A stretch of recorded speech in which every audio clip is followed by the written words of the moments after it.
Merci madame, merci aux organisateurs et aussi merci à vous tous qui êtes ici. Et après les différentes interventions, il est difficile d'apporter quelque chose de nouveau.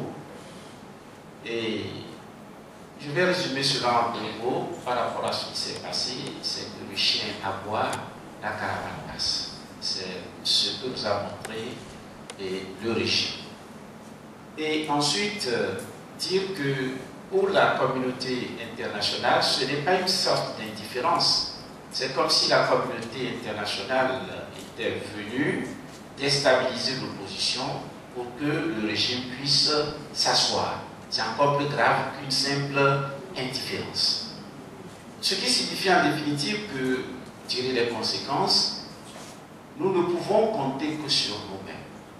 On le savait déjà, mais c'est encore une preuve supplémentaire. Et le fait que, quand bien même les citoyens n'étaient pas sortis, le gouvernement fait comme si les élections se sont passées dans de bonnes conditions, montre aussi que notre mode de résistance ne doit pas être une sorte de passivité pour dire, bon, on laisse tomber, on laisse faire. Trouver d'autres moyens qui puissent nous permettre de résister pour amener le régime à la raison. Je crois que ce sont ces éléments où nous ne pouvons compter que sur nous-mêmes, responsabilité individuelle et responsabilité collective. Je vous remercie. Merci. Aujourd'hui. Merci beaucoup. Et avant le 20 décembre, il y avait des doutes déjà sérieux sur l'existence encore d'un cadre démocratique. Et après le 20 septembre, et décembre plutôt, c'est encore plus grave. Et pour pouvoir répondre à cette question, nous allons donner un certain nombre d'éléments qui caractérisent la démocratie. Et habituellement dit, c'est le gouvernement du peuple, par le peuple et pour le peuple. Tout au moins, pour que nous soyons dans une démocratie, il faut que le peuple soit l'émanation, plutôt le pouvoir soit l'émanation du peuple. Le pouvoir doit être l'émanation du peuple. Le même élément. Deuxième élément, il faudrait aussi qu'il y ait une séparation des pouvoirs. Mais si nous prenons le premier point, le pouvoir qui est l'émanation du peuple, avec certitude aujourd'hui, cette Assemblée nationale qui est là n'est pas l'émanation du peuple. Et il y a des éléments concrets qui permettent aussi de l'attester.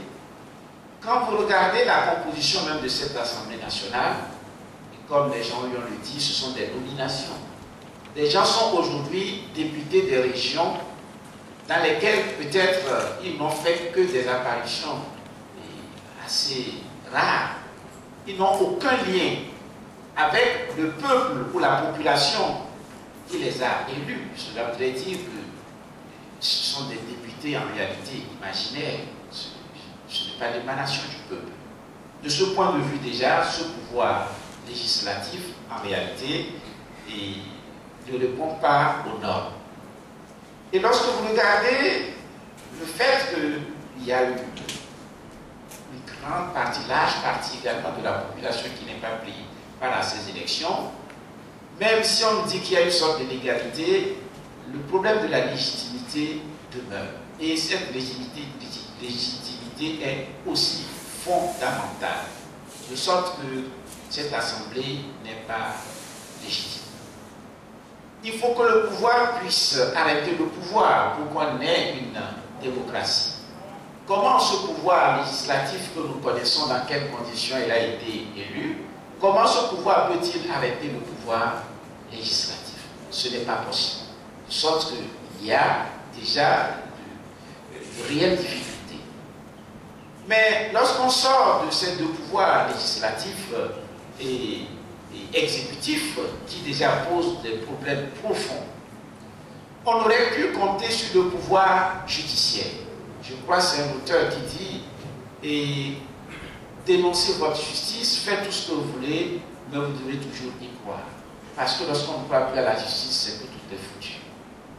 Et ensuite, vous savez, si tout dans un pays s'écroule et que le pouvoir judiciaire tient debout, en peu de temps, vous allez restaurer les situations.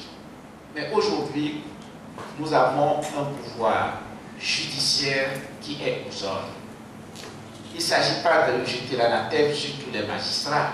Mais je crois que l'organisation est telle que, pour faire de ça boulot, on sait à qui les confier pour obtenir les résultats qu'on veut. De sorte qu'aujourd'hui, on peut faire de tous les citoyens ce qu'on veut et à tout moment. En définitive, il est difficile de dire encore aujourd'hui que nous sommes dans un système démocratique, ce qui ne fait que confirmer ce que nous avons, que nous connaissions. Parce que le système démocratique voudrait aussi un état de droit qui implique que les gouvernants eux-mêmes soient soumis à la loi. Mais depuis très longtemps, nous le savons dans notre pays, les gouvernants ne sont pas soumis à la loi. Et je ne le dis pas pour le dire, je prends deux exemples qui me tiennent beaucoup à cœur, sur lesquels je reviens régulièrement. Le chef de l'État, les ministres n'ont jamais déclaré leurs biens. Et pourtant, la Constitution l'exige. Cela voudrait dire qu'eux, ils sont au-dessus de la loi. Ce n'est pas tout. Regardez parfois lors des manifestations où on ramasse des motos ou les biens, en quelque sorte, des citoyens. Le droit de propriété est un droit constitutionnel, fondamental. Mais si d'autres citoyens, en dehors des procédures judiciaires, peuvent venir ramasser vos biens, les confisquer pendant plusieurs mois, cela voudrait dire qu'un des droits fondamentaux n'est pas respecté, on va pour cela. Et de quel droit pourront encore nous prévaloir si les droits fondamentaux eux-mêmes ne sont pas respectés? Je sais que je suis déjà trop long, donc je vais... Non, ça va. Tant que je vous laisse parler. M. Daté n'a pas utilisé tant de paroles comme vous pouvez. D'accord. Donc, pour dire que quand on prend en compte l'ensemble de ces éléments, il faut dire aujourd'hui qu'il ne reste pas grand-chose de ce système démocratique. Il faut entièrement le reconstruire. Il faut entièrement le reconstruire et c'est une responsabilité collective. Je vous remercie. Merci, M. Olu.